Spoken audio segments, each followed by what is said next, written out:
আজকে একটা নতুন ডিজাইন তোমাদের সাথে শেয়ার করছি। তো ডিজাইনের জন্য দেখো আমি দু ধরনের কাপড় নিয়ে নিয়েছি, একটা প্রিন্টেড আর একটা এক কালার।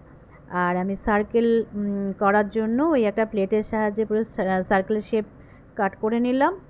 আর দুটো পার্ট থেকেই দুটো কাপড় থেকেই আমাকে এই শেপটা কেটে নিতে হবে, ঠিক আছে? আর দুটো করে পার্ট কাটতে হবে, মানে এক কালারের কাপড় যেটা নিয়েছি সেখান থেকেও দুটো টুকরো, আর প্রিন্টের কাপড় থেকে সেখানেও দুটো টুকরো, মোট 4টে টুকরো কাপড় আমাকে কাটতে হলো।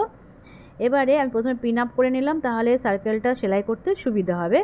হ্যাঁ, এক জায়গায় থাকবে জিনিসটা, নাহলে কি বলো তো, একটু এদিক ওদিক হয়ে গেলে সেলাইটা ঝুলে ধরো একদিকে বেড়ে গেল একদিকে কমে গেল, এরকম হতে পারে। ওই জন্য পিন আপ করে নেওয়াটা খুব জরুরি।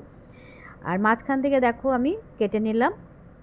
কেটে নেওয়ার পরে আবার দেখো ওই হাফ সার্কেলটাকে আবার ভাঁজ করে এরকম 4টে টুকরো করে নিলাম, ঠিক আছে? এই দেখো ঠিক সেম এই মাপের, একই মাপে 4টে টুকরো হয়ে গেল। এবার এটাকে সোজা করে নিচ্ছি, সোজা করে একটু প্রেস করে নিতে হবে, ঠিক আছে? এই দেখো জাস্ট এইভাবে সব কটা টুকরোকে আমি প্রেস করে নিচ্ছি। খুব সুন্দর একটা ডিজাইন তৈরি হবে, দেখবে। তো যাই হোক, এদিকে প্রেসের কাজটা কমপ্লিট হয়ে গেল। এবার এই টুকরোগুলোকে একটার উপরে আরেকটা ঠিক এইভাবে দিচ্ছি, যেভাবে দিচ্ছি মানে রাখছি সেটা কিন্তু একটু লক্ষ্য করো। ওইভাবে একটার উপর একটা রেখে তারপরে স্কেলের সাহায্যে আমি একটা দেখো মার্কিং করে নিচ্ছি, ঠিক ওই পয়েন্ট থেকে এই পয়েন্ট। তারপরে ওই মার্কিংয়ের ওপর দিয়ে একদম আমি একটা সেলাই দিয়ে নিচ্ছি, একদম একটা লম্বা সেলাই দিয়ে নিলাম। সেম প্রসেসেই কিন্তু করছি, দেখো মার্কিংটা করে নিলে সুবিধা হয় কি, ওই লাইনের ওপর দিয়ে একদম সেলাইটা করা যায়, তাহলে সুবিধা হয়। আর এইভাবে দেখো এরকম একটা ডিজাইন তৈরি হয়ে গেলো, একটা ফ্লাওয়ার শেপ চলে আসবে, কত সুন্দর লাগছে। তো দুটো পার্ট হলো, এবার সেম আরও দুটো যে পার্ট রয়েছে সেটাও আমি সেলাই করে নিলাম। এ দেখো একটা পুরো ফ্লাওয়ার হয়ে গেল না, কত ভালো লাগছে। এবারে আবার এই দুটো টুকরো করে 4টে টুকরো হলো, এবার দুটো দুটো করে আমি আবার স্টিচ করব। এ দেখো আবার স্টিচ করে নিলাম। এবার ফুলের পাপড়িটা দেখো কত সুন্দর লাগছে দেখতে, এই দেখো। এবার আগে প্রথমে দুটো দুটো স্টিচ করলাম, এবার যে দুটো পার্ট হলো এই দুটো পার্টকে একদম লম্বা করে স্টিচ করে দিলাম। এবার মিডলে যে রয়েছে ওই জায়গাটা একটু ছোটো বড়ো হতেই পারে, হ্যাঁ, অনেক সময় মেলে না ফ্লাওয়ারটা আর কি। তো মাঝখানে এরকম আমি আর একটা কাপড়ের সাহায্যে একটা মানে সার্কেল মতন কেটে নিলাম, নিয়ে চারপাশটা আমি সেলাই করে একটা দেখো ফ্লাওয়ার শেপ চলে আসে, এরকম আমি আগেও করেছিলাম, ভিডিও আছে। তো এইভাবে একটা ফ্লাওয়ারের মতন করে মাঝখানে আমি বসিয়ে দেব, এই দেখো। তাহলে দেখতে কিন্তু বেশ ভালো লাগবে।